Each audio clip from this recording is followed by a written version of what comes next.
Hey everyone, what's going on? Thanks for tuning in to Relevant Jukebox, and it's time. Today we're going to talk about the latest full-length album from Playboi Carti, Whole Lotta Red. Woo! So it's here, the sophomore full-length studio album from Playboi Carti, which has just been relentlessly hyped up on the internet for a little while now, and that's mainly thanks to the breakout success of his debut, Dyin, in 2018, which developed a pretty large and passionate fan base, including myself. I mean, I feel like Playboi's approach to making hip-hop is just so punk in its essence. He rejects just about every norm of creating traditional hip-hop tracks with a very minimal and artsy approach. His vocals and his lyrics are pretty much stripped back to the bare bones, and the instrumentals that he chooses to hop on are repetitive but extremely intoxicating at the same time. I mean, it really is all about the vibe, and I think Carti's, ear for picking chord progressions and melodies that have a really endearing edge to them are what separates him from his contemporaries, because,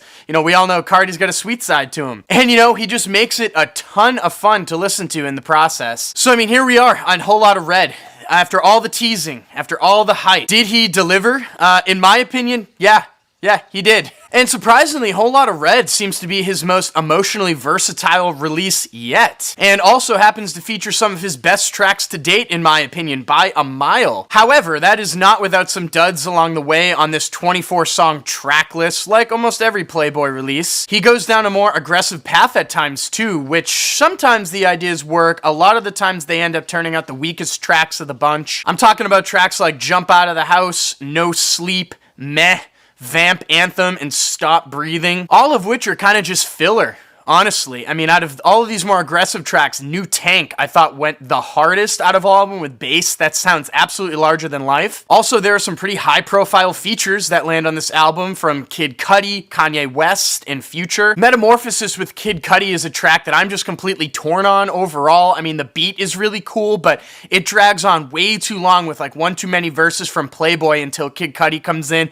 and actually does a pretty decent job tearing up the track, but it almost feels like it's too late when he gets there. Teen X that features Future is this very uneasy and sour, lean anthem that has an unbelievably obnoxious hook on it that I just can't stand. And Go to the Moon, that has Kanye on it, is pretty interesting. It does stick out amongst all the other tracks on the record, as it kind of feels like Kanye's challenging Carti on this track with his formula for songwriting, where there's all these like really disjointed and jarring beat switch-ups that come in that are okay. I don't know, it's kind of interesting that he's like experimenting there, but I don't know, it doesn't really make for the most explosive track in my opinion. But then the hits start coming, and man, some of the beats on this project are just absolutely incredible. It's like he took the production style from Dyin and like shoved a power chord in it and supercharged it. The synthesizers are just so vibrant on here, like they're on hyperdrive mode. And also there's all of these little like twinkly playful melodies that are woven in here to unpack. I'm talking about tracks like Beno and Control,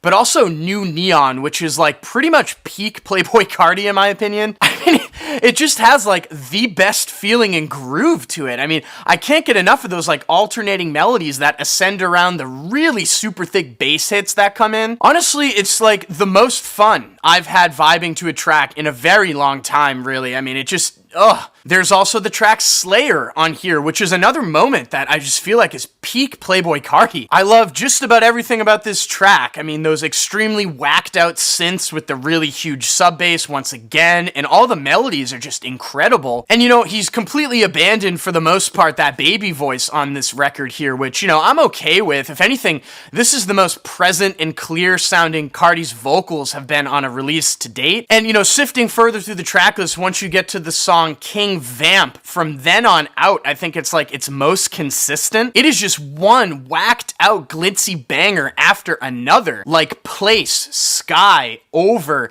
Die for a Guy, I Love You, I Hate You, and Not Playin'. But especially King Vamp, which again is a huge standout on this project overall, I think. There's this like really sophisticated sounding twinkly digitized melody that's just woven right into this beat that I could hear on a loop forever. And it pairs just so nicely with the really really overbearing fuzzy chords all over this thing. And also the way that this album concludes is pretty interesting too, with the track Feel Like Dyin'. It's this like forlorn ballad about death that sort of feels like it's a lot different than anything else Playboi done to date. And the instrumental features a pretty prominent sample from Bon Iver's IMI. And we also get Carti singing on this track with a decent amount of effects on his voice, which goes over okay. I mean, it could have been a lot worse, honestly. But it's a pretty interesting way for Carti to wrap up this record on a little bit more of a serious note, where the whole thing explores a lot of themes of death and depression, his love life, and his family. And he's got this new persona of a vampire as well that's portrayed multiple times throughout the lyrics and also on the cover art, which, you know, is pretty cool, I suppose. I think he could have taken it a little bit more down the rabbit hole, believe it or not, but